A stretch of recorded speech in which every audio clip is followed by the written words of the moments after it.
Welcome to our listeners who are tuning in to the DeWinter Difference, an audio podcast where I spend a bit of time with incredible executives I've known for years, and you get to listen in. I hope that our conversations are unique, insightful, short enough to hold your attention, but long enough so that you get some great takeaways that you can apply in your own careers, lives, and relationships. Today I'm excited to speak with Anarghya Vardhana, a general partner at Maveron LLC. Maveron is an early stage consumer only venture capital firm that invests across the US in end user consumer brands.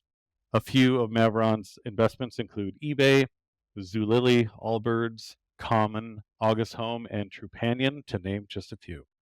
We'll let Anarghya share more about that shortly, but as it relates to our paths crossing, that happened way back in about 2011 or 2012, just a couple of years after she graduated from Stanford with a BS in Science, Technology, and Society. Anarghya spent time at Sandia National Laboratories as a security research scholar, Google, and sits on multiple boards in a role as investor and advisor with Maveron. Anarghya, thanks for joining us today. Hi, Derek. Thank you for having me. And gosh, I haven't relived my Sandia days in a while. So thank you for that throwback shout out. We'll see if we can get you to divulge a few things here as we go through this process. Well, I do think you're the only person we have talked to that has worked in a nuclear facility, so you don't have to, start there, but maybe at some point in time we'll have you talk a little bit about that. But could you share a little bit about your background culminating in where you are today and what areas in venture investing you're focused on above others? Yes, absolutely. And thank you again for having me. I'm Anarghya Vardhana, excited to be here today. My story kind of goes back to being born in India and then moving to the US shortly after my second birthday. I grew up in Oregon in the Beaverton area, which is a suburb of Portland. Beaverton is mostly known for being Nike Town, and I'm a diehard Nike girl just from a function of having been raised there. And from Oregon, I made my way down to California to go to Stanford and have been here ever since. I wanted a career in technology, and this was the place to be back in 2010, and continues to be certainly very central to technology, if not still core. Obviously, some of the remote work and pandemic things have shifted things around, but the Bay Area is certainly thriving and has a very strong technology scene. So it feels like the right place for me to be. And in terms of my path to Maveron and to venture capital, as Derek mentioned, I did a number of different internships in college, one of them being at Sandia National Labs, working on nuclear and radiation detection, working on wide area restoration after disaster. And that really got me interested in thinking through how science and technology can be applied to society and how humans, regular people living their regular lives, impact the technology around them and morph it to fit their needs, and how simultaneously technology changes the way we live, we behave, and frankly, changes culture. And that was pretty much what I studied at Stanford, doing an honors thesis in cell phones in the rural sector of developing countries. From Stanford, I made my way to the mothership of Google, and I was there for 3 years, working on a number of different products. Right before I left, I was working on AdWords Express, which is a local ads product. Think restaurants near you, dentist, chiropractor, any kind of business that is local that you may drive or walk to or train to, I guess. From Google, I really wanted to try my hand in the startup world. I was seeing a lot of my classmates and peers from Stanford drowning, swimming, thriving, diving into startups and felt envy at the level of learning they were experiencing. I'm kind of a hardcore person, I guess, is the way to put it. So I was envious of the hours they were putting in the startup world, the impact they were having, how every hour seemed to matter. And I wanted that for myself. So I jumped into the startup world head first and learned a lot, spent a couple years at a number of different startups. I say learning a lot and mostly what not to do and some really, really tough lessons from startups that didn't work out, but I'd like to think that they have made me a grittier person today and hopefully a better investor and a more empathetic investor today. And then in 2015, I made my way over to venture capital. And for those of you who are listening and who may not really know what venture capital is, I didn't that much either. I got exposure through startups, and basically startups raise money from VCs, and VCs then thereby buy a small percentage of that company and advise them and hopefully help them grow from what we say obscurity to ubiquity.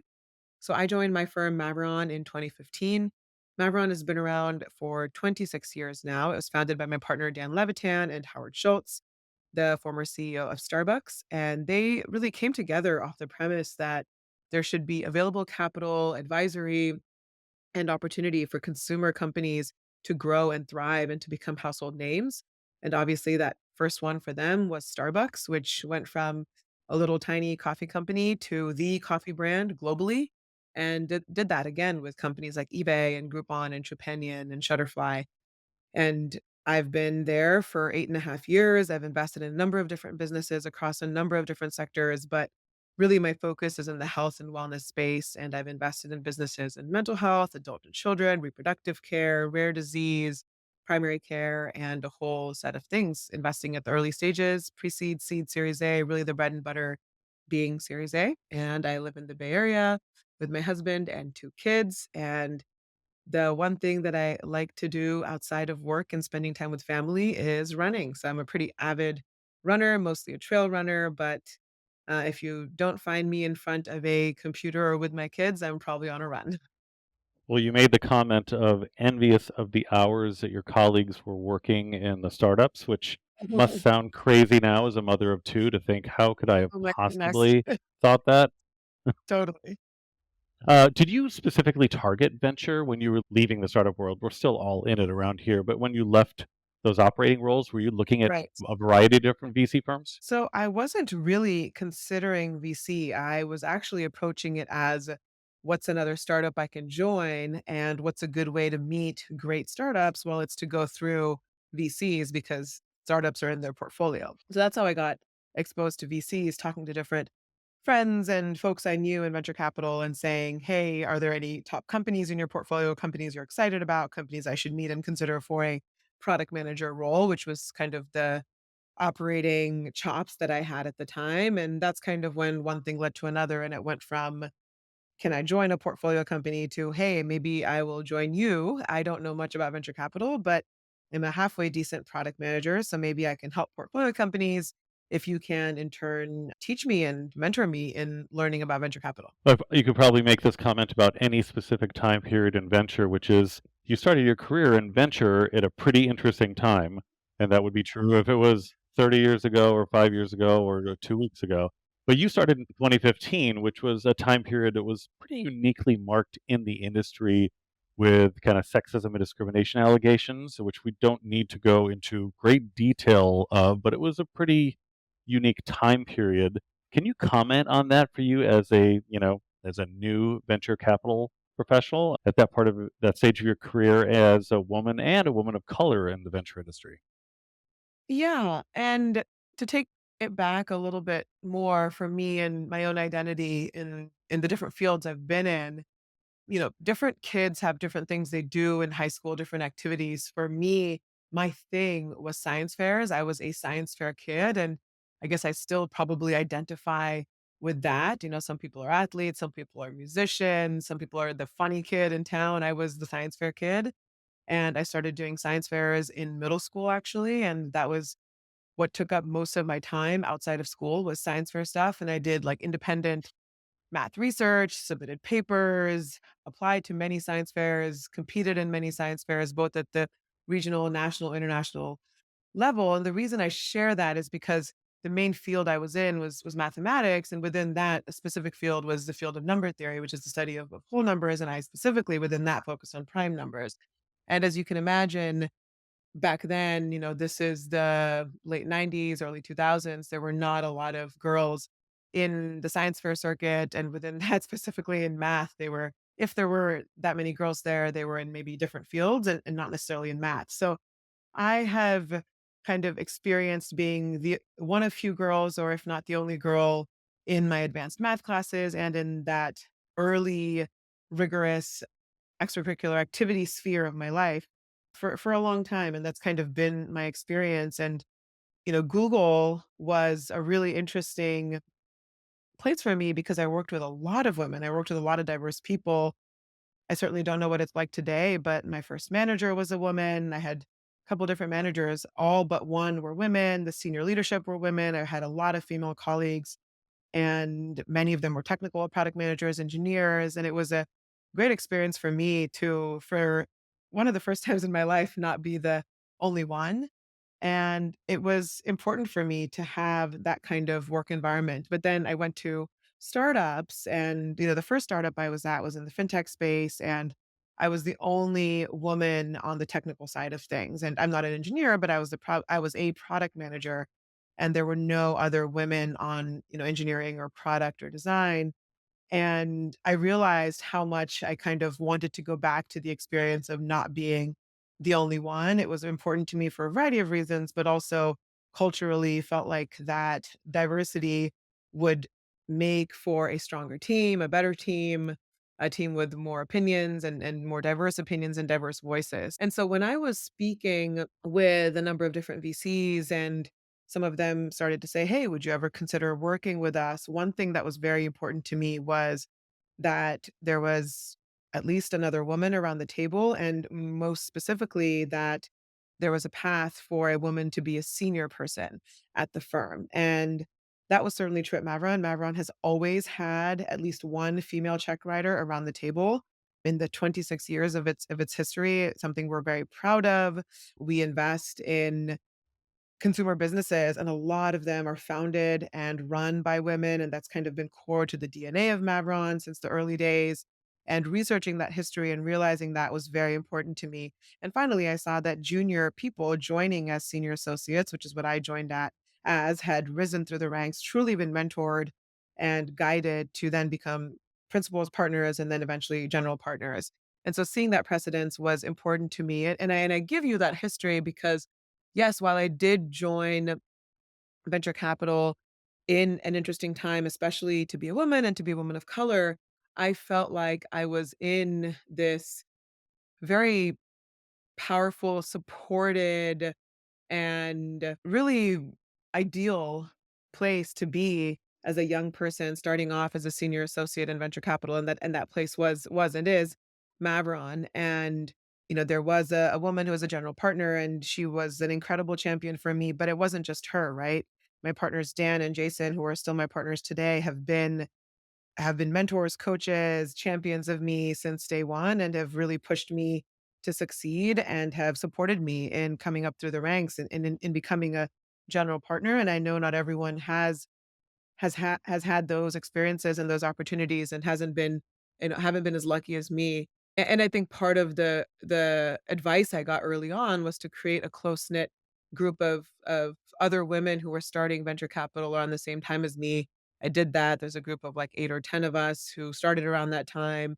We would do dinner once a month and have really kept close through the last 8, 9 years, and it's been incredible to watch each other's careers grow and develop. But I think that also was key in feeling kind of connected and supported through my early days of VC. Well, no doubt this is maybe just a statement versus a question. Like, it sounds like you have great intentionality around that in terms of paying it forward to those around you, which is awesome. So we met when you were younger. Well, I was much younger. I say that because I look 10 times worse, but You that's okay. It's a good thing this is an audio podcast. As you look back on your career today, and I heard you talk about this a little bit in a speech you gave at a Boston. I can't remember what it was exactly, but the attributes that we believe are important when we're younger can very often be attributes we don't find important when we are older and smarter and wiser, as we kind of move along our careers and lives.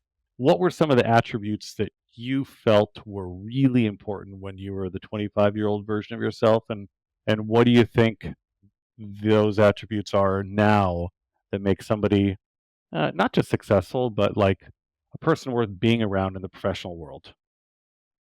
That's a great question. And I think one of the biggest lessons I've learned in terms of how to approach who you are in a professional setting is to be really authentic to yourself. And let me dig a little bit in terms of what I mean by that. I feel like when you are a young person in your professional career or maybe in tech, there are so many archetypes of what you could be. Like you could be this kind of VC or this kind of founder or this kind of product manager.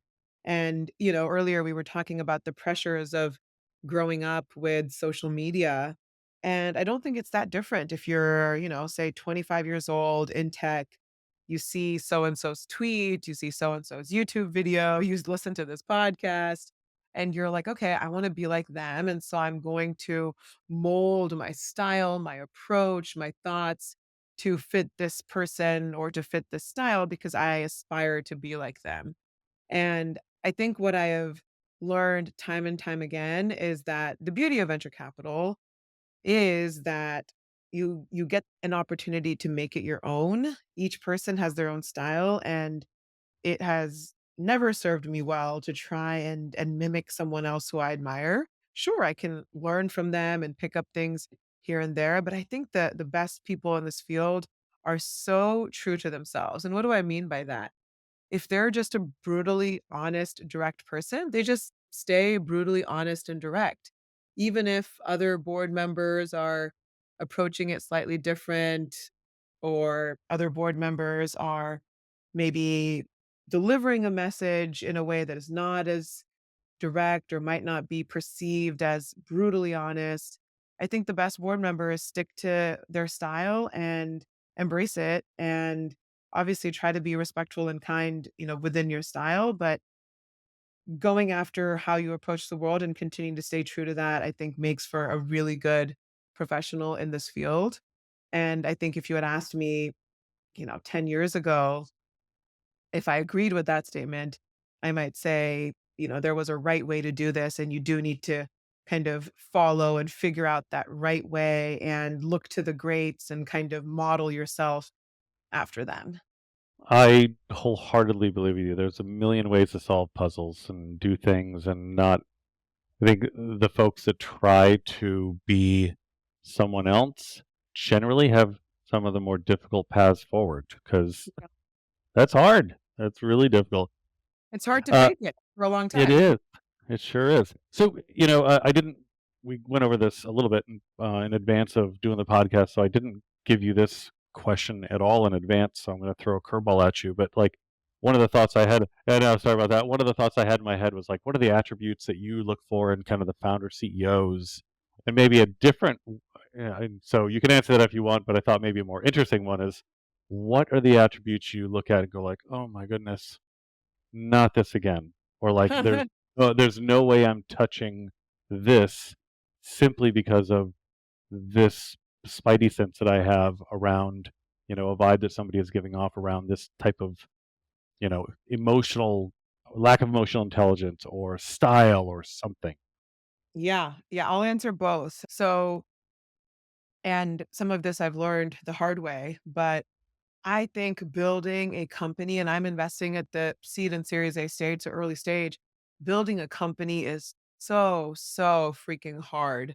I mean, building a venture scale company, building any company is probably very, very challenging, but building a venture scale company, the demands are incredibly high. You have to grow incredibly fast. You have to be able to manage an incredible amount of stress and a lot of your time, you know, an inordinate amount of your time and energy and passion and mental power needs to be devoted to it. And I think that because of that, founders have to be extremely, extremely passionate and obsessed with the idea that they want to work on and have to have a clear why for why they're working on it. The why may not be, you know, very mission driven, purpose driven, doesn't matter. They just have to have a very strong reason for why they're working on it, because otherwise it makes it way too easy to give up. And so one of the first things I'm looking for is this person kind of off the charts obsessed with working on this? One of the Maveron values that we talk about is being unapologetically non-normal. So I'm trying to assess whether the founders are unapologetically non-normal about working on this specific thing. The second thing is related to the first. I think founders have to be very gritty. So I want to understand what are challenges that they've overcome in their life. And for every person, that could be different. But I think that the founder profile that I work best with is founders who've overcome something or a couple things in their past. And it could be personal, it could be professional, but they have the grit and the tenacity to persevere and to keep going despite dead ends, despite failures, despite falling completely flat on their face. And then the third thing I'll share, of course, there are many, many things, but the third thing I'll share is I want to invest in people who are smart and have a point of view and are confident in themselves to learn and take feedback. It is very, very tough if a founder feels like they need to be the smartest person in the room because then they don't learn, they don't grow, and then most importantly, they don't hire people who are better than them. They lack the confidence to hire Jill down the street because they think Jill is smarter and they're intimidated by her and they're not going to hire her. And that is a huge detriment to the business. So those are the three kind of things that I'll share with you that off the top I will look at. And then kind of the things that are yellow flags or stay away from. Well, I think that the flip of the last thing I shared, founders who feel like in the pitch meeting, I may push back a little, I may ask questions, I may say, "What do you think of this? What do you think of that?" To gauge whether they have that learning, growing mentality, but are able to also be confident in their approach. And, there are some pitches where a founder gets almost defensive and aggressive in pushing back on a differing opinion. And that is a flag for me. And then the other thing is, I think that when you're building a venture capital backed company, you have to have an aspiration for big, big with a capital B. And I tell founders, not every company needs to be venture backed. That is completely okay. There are plenty of amazing businesses in America that don't take or have not taken a single dollar of venture capital money, and they are great businesses.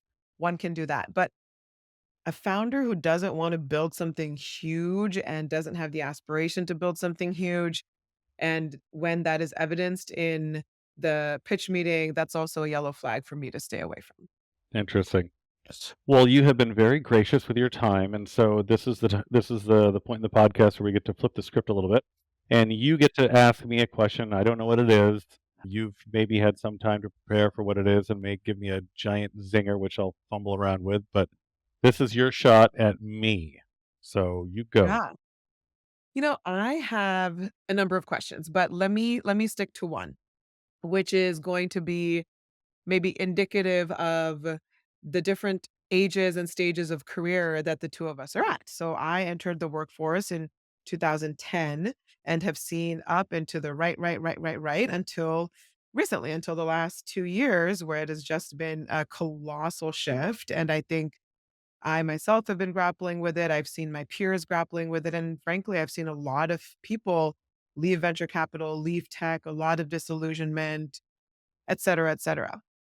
And, given the ages of our children, I'm assuming you've got a couple years on me, and I would love to hear what you saw in the different ups and downs of the market that you lived through, worked through, what you saw then, what's different now, and any kind of predictions or thoughts you have for what we will see over the next 12, 18, 24 months from a private public market standpoint. Oh boy, okay, that's a lot to unpack. I have been through a million cycles. So I started my career back in 1993. So a whole big long time ago, and have been through a variety of ups and downs. You know, the dot-com crash, the financial markets crash, 9/11, a variety of massive world events that have happened. COVID, not, of course, just recently. COVID has had kind of the most profound effect on our outside of business, and where it's really kind of pushed people into their homes, around the people that they care about. If they're fortunate, hopefully into their homes, around people they care about, contemplating the next version of their lives, what that may look like. The older you get, like me, I'm in my 50s, early 50s, that is, you start to really contemplate the why of the next thing you're going to do, which is why you talked about like a founder. What's the why of your business? You start to think more about the why of your life, and the opportunity cost of doing the next thing is significantly higher than when I was at 24. I could make a million mistakes at 24, and I would be able to bounce back from most of them. you start making a few mistakes when you're 52 or 3, there's life in the rearview mirror that you're not getting back, and what's in front of you is, I mean, just logically a little bit shorter, and so you really wanna maximize that. And so I think, kind of summarizing that all up, I feel like that has had a really profound impact on our work experiences, our work commitments, how we spend our time, how much time we spend at our workplaces in a way that was really, really different than anything that has ever happened prior to this. So, yeah, I'm still kind of grappling with how to process this all because, I mean, this is one of those situations too where we were all in the same boat, and that did not apply, in the different examples that I used before, whether it's the financial Yeah. crisis, dot-com bust, or the big boom or whatever it might be. Not everybody participated in each of those things.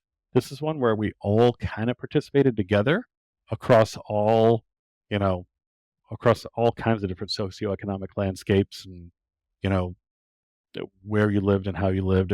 It's been pretty profound. I don't have a great answer as to where this is going to take us, but it feels like, now a few years into this, we're all sort of coming back to a version of normal. And Yeah.